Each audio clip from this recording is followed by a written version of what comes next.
conservative new media viewers, what's going on? This is Paul F. Villarreal, and this is a Miami Heat update for March 28, 2011.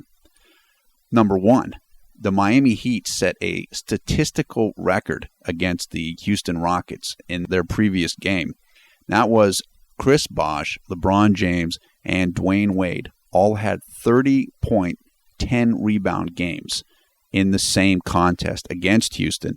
And that was the first time that had happened in the NBA in a non-overtime game since one of Oscar Robertson's teams did it back in 1961. So this is something that only has happened one time in 50 years. So that's an amazing accomplishment, and we give props to the Heat for being able to get that done. Number two, the Heat have now won 8 of their last 9 games. And that came on the heels of what I believe was a 5-game losing streak when it looked like Miami had no clue what they were doing and were just struggling against some of the better teams in the league, like Portland and a couple of other playoff-type teams. Third is that Miami is getting close now to being able to overtake the limping Boston Celtics in the standings for playoff positioning. What does that mean? That means that Miami would have home court against the Celtics almost certainly in the second round of the Eastern Conference playoffs. The Celtics are Rajon Rondo has a banged-up hand. Shaquille O'Neal is still sitting out. Jermaine O'Neal is still out. They've suffered in their defense and chemistry since the trade of Kendrick Perkins, the acquisitions of Jeff Green, and Nenad Kristic. They have more offensive talent, the Celtics do, but their chemistry and their defense just isn't at the same level. Right now, Miami is only behind the Celtics 1 game. Boston almost blew a 25-point lead last night to the Minnesota Timberwolves. They held on. Right now, Boston is they're reeling. And Miami has one more game against them head-to-head. So they're 1 game back. Boston has won the season series, so they have the tiebreaker, which means that Miami has to actually pull ahead of them in the standings. They can't finish in a tie. So effectively, Miami's back 2 games right now. But the Heat have a very favorable schedule in their last 10 games. And, as I said, they play Boston one more time. So if the Celtics can drop one more game before they play the Heat or after, then Miami's looking pretty good to get that home court against the Celtics in what is almost certainly going to be a second-round matchup because Chicago's got the number 1 spot, and I don't think either the Celtics or the Heat are going to fall to the number 4 spot, which is where Orlando is at this time. Now, one of the things that's really encouraging watching the Heat play these days is that their offense is improving dramatically. Their defense is very good. It's not always good because they don't always play hard. They're not like the Chicago Bulls, who Tom Thibodeau has totally remade the mindset of that team. The Bulls play hard, 48 minutes, game in, game out. The Heat aren't like that. And it's too bad they're not like that, but they don't need to be like that right now, as long as they can be like that in the playoffs. We've seen the Heat this year play lockdown defense. One of the early season matchups against Orlando, they totally dominated Orlando with defense. I think Orlando scored like 78 points or something like that. Miami is capable of doing that. That's not going to be a problem for them, I don't think, when the playoffs begin. What's been the hindrance is the offense, and now it's finally starting to come around. What's happening with that? Number one, Chris Bosh is playing much harder right now. He's attacking the basket instead of settling for the jump shot. He's getting a lot more rebounds, including on the offensive glass. Secondly, LeBron James is really starting to learn to play off of the ball better. That means he's setting screens for Dwayne Wade. He's diving to the hoop more, like when Wade has the ball in his hands or Mike Bibby has the ball in his hands. And, I mean, this seems simple, and people thought this would happen right from the get-go. But you have to remember with LeBron. LeBron came from Cleveland, where he was the focal point. He had to do everything. He always had the ball in his hands. And some of it might be stubbornness, but a lot of it's just, that's all you ever knew. That's what you're going to do. And now LeBron is starting to see the benefits of playing that way. He's getting easier baskets. The team is succeeding better. The offense is flowing better because he's buying into that, I think. And that's a credit to him and to the team. Coach Spoelstra. Everybody thinks it'd be easy to coach this team, but you have megastars on this team. It's not as easy as you think. And if you don't believe me, just look at what's going on in New York right now. That's not working out with Carmelo and Amare. Not because they're not good, but it takes an adjustment. Miami is finally starting to kind of put it together and get their mind right offensively. Third, Miami is effectively using their small ball lineup with Bosh at center, LeBron at the power forward, Wade playing the 2 or the 1, and then Miami's bringing in 2 shooters.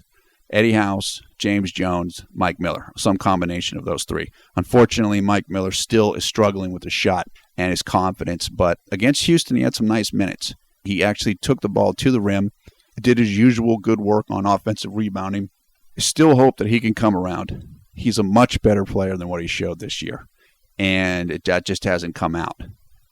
Now, the real reason why I made this video, above everything else, is to talk about the following point, and that is Miami is finally beginning to figure out who should be its closer, so to speak, on offense. Now, before I talk about this, I have to say I am a huge LeBron James fan. I think LeBron James is the best player in basketball. He's the most athletic. He's probably the most athletic guy that ever played basketball professionally, or at least I can think of off the top of my head. Maybe, I don't know, maybe there's somebody else out there, but you have to realize with LeBron, he's about 6'7.5", about 270. He's incredibly fast, incredibly strong, monster jumper, etc., etc., etc. All that being said, it is my opinion, and this was you could see this in the Houston game, demonstrated clearly. You've seen it in other games too. Dwayne Wade is the guy who should be closing games for the Heat. What I mean by that is that he's the guy that needs to have the ball in his hands at the end of the game. That doesn't mean LeBron doesn't take a shot. It doesn't mean LeBron isn't in the flow of that. But the reason why Wade should be the closer, in my opinion, is because he is a better driver to the basket than LeBron is. And the reason for that is, one, Wade is smaller. He can get to spots quicker and better than LeBron can. If you remember LeBron in the game against the Knicks recently, where I think he drove to his left and Amare blocked his shot at the end of the game. And there was another contest, I think it was against Portland, and LeBron forced a shot, or he tried to drive, he drove through, and I don't know. It was a miss. It was a pretty bad miss. I can't remember if he was going to his left or his right, but it was a kind of a brick off the board. Wade can beat his man off the dribble because he's smaller, because he's a little bit quicker, and he has better body control than LeBron does. That's not a knock on LeBron. Everybody in the NBA knows, all the scouts, everybody knows, Wade has the best body control in the league. In other words, he can get up, jump in the air, take a European step, and just have perfect control and get the shot that he wants to get. Even if he's off balance, he's taking contact, whatever. LeBron is more, because he's just a little bigger, a little thicker, a little taller. He can't do that quite as well as Wade can. Now, LeBron is a better passer than Wade is. So I certainly have no problem with the ball in his hand. But if you want the best percentage shot and you want a chance of getting a foul or something like that with it, then I think Wade's got to have the ball in his hand. And they're starting to understand that. It played out very well like that against Houston. About midway through the fourth quarter, for a couple minutes from there, Wade was just killing the Rockets on defense. And the Heat's offense was moving perfectly. Well executed. Guys were cutting to the hoop. Wade was getting one-on-ones and getting screen set and just crushing people. Easily getting hoops, getting and-ones, everything. And then for about 2 or 3 minutes, LeBron had the ball. He hit a couple jumpers, and I think he got an offensive foul on a drive, and he might have missed another drive or had a turnover or a jump ball. That's what it was. Here's the thing. Anytime you can get a drive and a layup against a jump shot, you're going to take the layup every single time. In those 2 sequences where LeBron got jump shots, they were isolation plays, The ball didn't move, and the offense stagnated.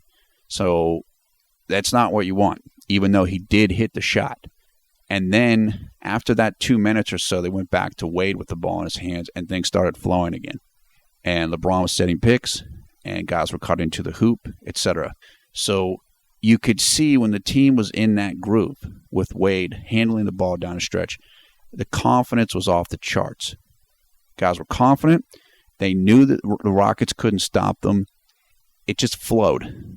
And so I really hope that LeBron and the guys around LeBron, etc., and Coach Spoelstra, Wade, they all have to continue to work to convince LeBron this is the way it needs to be. Doesn't matter. Don't worry about your street rep or your brand or any of that if you're not the guy with the ball in your hands at the end of the game. Doesn't matter. You still have the best stats in the league. You're still the megastar, and the key is winning. Just look at Kobe. If you win, you'll get all the credit you want and all the marketing and all the props that you want to get. But you got to win. And the best way for the Heat to win right now is Dwayne Wade to have the ball in his hands down the stretch. If the Heat play like that, if they play the way that they played in those last few minutes with Wade handling the ball, they can win the championship this year. I wasn't sure if they could. Didn't look like it for a while there. Just did not look good enough offensively. I'm not saying they will win, but Boston is very much struggling. So who would Miami have to beat? They have to beat Chicago, and they probably have to beat the Lakers. I think right now the Lakers are the favorites to come out of the West. I respect Chicago. Derrick Rose is going to be MVP. Whether he deserves it or not, that's a whole different discussion. Chicago plays great defense, but with Miami flowing as they can, Bosh hitting the boards, going to the rim, Wade with the ball in his hand, Wade and LeBron doing pick and rolls, which is almost unstoppable. Nobody can stop that. Nobody's stopping that. Maybe you can stop it, but I think you're going to have a hard time stopping that 4 games out of 7. So I'm excited. I'm a Heat fan. We love the Heat. Love LeBron, love Wade, love Bosh. And I think they finally have figured it out after all these games, 70 games or 72 games or whatever it's been. Now it's just going to come down to people on the team have to accept what's best for the team and follow through with it. If they do, they can win it this year. Won't be easy. They still don't have a real center, real athletic center. They've come close to beating Chicago this year already in Chicago. They've already beaten the Lakers twice. Now the Lakers are playing a lot better now than they were then. The Lakers are probably the biggest obstacle. And truth be told, I think the Lakers are the favorite to win everything right now. They just have – Kobe's great, but what the real thing for the Lakers is their front line. Gasol, Odom, Bynum. Bynum's playing like a monster right now, dominating on block shots and rebounding. You got 2 7-footers back there to clog up everything, and they're skilled. So I think L.A. is probably in a real good spot to win it. But watching that Houston game was the first time I really believed that Miami could win it this year, since early in the season anyway. And that's the update. Hopefully Miami's going to stick with it. They do have a favorable schedule. I think there's a very good chance they're going to win out the rest of the season, run the table. They've only got a couple more tough games. They got a game against Atlanta. Atlanta's tanking. They got a game versus Boston. They're going to be looking for revenge in that game, and Boston is struggling. So there's not many more tough games for them left. So if you're a Heat fan, things are on the up and up, and there's good reason to be optimistic. So let's just hope that Spo and the rest of the team holds fast and keeps pushing. For Conservative New Media, this is Paul F. Villarreal.